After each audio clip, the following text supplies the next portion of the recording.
ബലാത്സംഗ കേസിൽ രാഹുൽ മാങ്കൂട്ടത്തിൽ എം.എൽ.എ. ജയിലിൽ.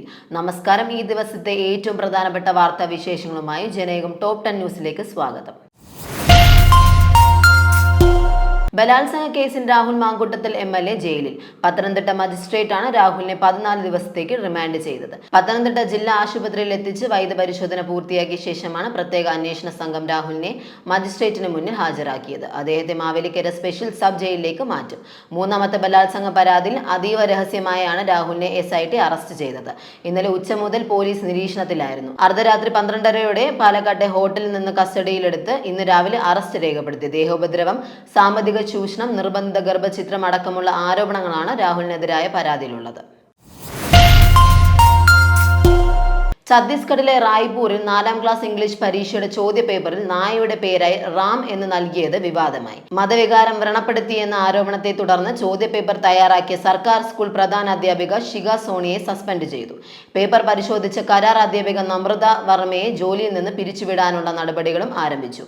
റായ്പൂർ ഡിവിഷനിലെ സർക്കാർ സ്കൂളുകളിൽ നടന്ന അർദ്ധവാർഷിക പരീക്ഷയിലെ മോണയുടെ നായയുടെ പേരെന്ത് എന്ന ചോദ്യത്തിനുള്ള ഓപ്ഷനുകളായി റാം ഉൾപ്പെടുത്തിയതാണ് എതിർപ്പിന് കാരണമായത്. 18 വയസ്സിന് താഴെയുള്ള കൗമാരക്കാർ പരസ്പര സമ്മതത്തോടെ ഏർപ്പെടുന്ന ലൈംഗിക ബന്ധങ്ങളെ പോസ്കോ നിയമത്തിന്റെ പരിധിയിൽ നിന്ന് ഒഴിവാക്കാൻ റോമിയോ ജൂലിയറ്റ് ചട്ടം ഉൾപ്പെടുത്തുന്നത് പരിഗണിക്കാൻ കേന്ദ്ര സർക്കാരിനോട് സുപ്രീം കോടതി ആവശ്യപ്പെട്ടു. കുട്ടികളെ ലൈംഗിക അതിക്രമങ്ങളിൽ നിന്ന് സംരക്ഷിക്കാൻ നിർമ്മിച്ച നിയമം പലപ്പോഴും വ്യക്തിപരമായ പകപോക്കലിനും പ്രണയബന്ധങ്ങളെ തകർക്കാനുമുള്ള ആയുധമായി ദുരുപയോഗം ചെയ്യപ്പെടുന്നുണ്ടെന്ന് ജസ്റ്റിസുമാരായ സഞ്ജയ് കരോൾ, N. കോടീശ്വർ സിംഗ് എന്നിവരടങ്ങിയ ബെഞ്ച് നിരീക്ഷിച്ചു. നിശ്ചിത പ്രായ വ്യത്യാസമുള്ള പ്രണയിതാക്കൾ തമ്മിൽ ഉഭയസമ്മത പ്രകാരമുള്ള ബന്ധങ്ങളെ ക്രിമിനൽ കുറ്റമായി കാണാത്ത ഈ വ്യവസ്ഥ പല വിദേശ രാജ്യങ്ങളിലും നിലവിലുണ്ട്. ത്രിപുര ഊനക്കോട്ടി ജില്ലയിൽ പ്രാദേശിക മേളയ്ക്കായി ധനസമാഹരണം നടത്തുന്നതിനെ ചൊല്ലിയുണ്ടായ തർക്കം വർഗീയ സംഘർഷത്തിൽ കലാശിച്ചു. 6 ആളുകൾക്ക് പരിക്കേൽക്കുകയും നിരവധി വീടുകൾക്ക് തീയിടുകയും ചെയ്തു. സ്ഥിതിഗതികൾ നിയന്ത്രിക്കുന്നതിനായി കുമാർഘട്ട് സബ് ഡിവിഷനിൽ 48 മണിക്കൂർ നേരത്തേക്ക് മൊബൈൽ ഇന്റർനെറ്റ് സേവനങ്ങൾ സർക്കാർ റദ്ദാക്കി. നിരോധനാജ്ഞ പ്രഖ്യാപിക്കുകയും വൻ സുരക്ഷാ സേനയെ വിന്യസിക്കുകയും ചെയ്തിട്ടുണ്ട്. സംഭവവുമായി ബന്ധപ്പെട്ട് 8 പേരെ പോലീസ് കസ്റ്റഡിയിലെടുത്തു. ഡൽഹിയിൽ കഠിന ശൈത്യതരംഗം തുടരുന്നു. ഞായറാഴ്ച പുലർച്ചെ അയനഗറിൽ താപനില 2.9 ഡിഗ്രി സെൽഷ്യസിലേക്ക് താഴ്ന്നു.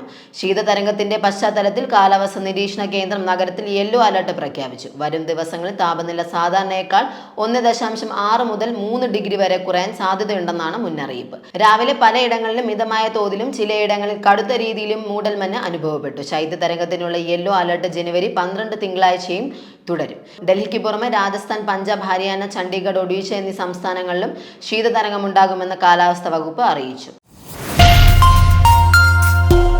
ആർട്ടിക് ദ്വീപായ ഗ്രീൻലാൻഡ് അധിനിവേശം നടത്തി പിടിച്ചെടുക്കാൻ അമേരിക്കൻ പ്രസിഡന്റ് ഡൊണാൾഡ് ട്രംപ് പ്രത്യേക സൈനിക വിഭാഗത്തിന് ഉത്തരവ് നൽകിയതായി റിപ്പോർട്ട്.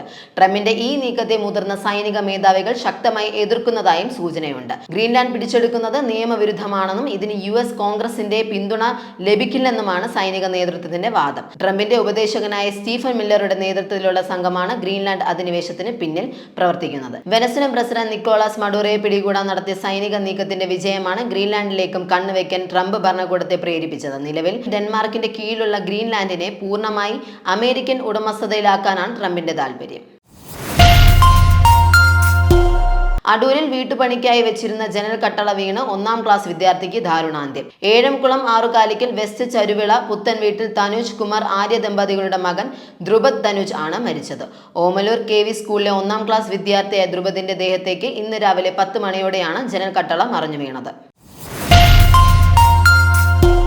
ലണ്ടനിലെ ഇറാനിയൻ എംബസിയിലെ പതാക അഴിച്ചുമാറ്റി പ്രതിഷേധക്കാർ. ഔദ്യോഗിക പതാക മാറ്റി 1979 മുമ്പുള്ള ഇറാനിയൻ പതാക ഉയർത്തുകയായിരുന്നു. സംഭവത്തിൽ ലണ്ടൻ മെട്രോപൊളിറ്റൻ പോലീസ് 2 പേരെ അറസ്റ്റ് ചെയ്തു. കെൻസിംഗ്ടണിലെ ഇറാനിയൻ എംബസി കെട്ടിടത്തിന്റെ മുൻവശത്തെ ബാൽക്കണിയിലേക്ക് വലിഞ്ഞുകയറിയ പ്രതിഷേധക്കാർ ഇസ്ലാമിക് റിപ്പബ്ലിക്കിന്റെ ഔദ്യോഗിക പതാക താഴെ ഇറക്കി പകരം പഴയ സിംഹവും സൂര്യനും അടയാളമായുള്ള പതാക ഉയർത്തുകയായിരുന്നു.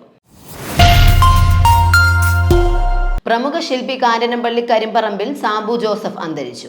തിരുവനന്തപുരത്തായിരുന്നു അന്ത്യം. കാഞ്ഞിരപ്പള്ളി കരിമ്പറമ്പിൽ പരേതനായ KC ജോസഫ് അച്ചാമ്മ ദമ്പതികളുടെ മകനാണ്. ഷെവലിയർ ആർട്ടിസ്റ്റ് PJ ചെറിയാന്റെ ചെറുമകനും സ്വതന്ത്ര സമര സേനാനികളായ അക്കാമ്മ ചെറിയാന്റെയും റോസമ്മാൻ പൊന്നൂസിന്റെയും സഹോദരപുത്രനാണ്. മെഡിക്കൽ കോളേജ് ഐസിയുവിലായിരുന്ന തന്ത്രി കണ്ഠരര് രാജീവരെ വീണ്ടും ജയിലിലേക്ക് മാറ്റി. ആരോഗ്യ പരിശോധനയിൽ പ്രശ്നങ്ങളൊന്നുമില്ലാത്തതിനെ തുടർന്നാണ് തന്ത്രിയെ ജയിലിലേക്ക് മാറ്റിയത്. ഇന്ന് ഉച്ചയോടെ ഡിസ്ചാർജ് ചെയ്ത തന്ത്രിയെ പൂജപ്പുര സ്പെഷ്യൽ സബ് ജയിലിലേക്കാണ് തിരികെ കൊണ്ടുപോയത്.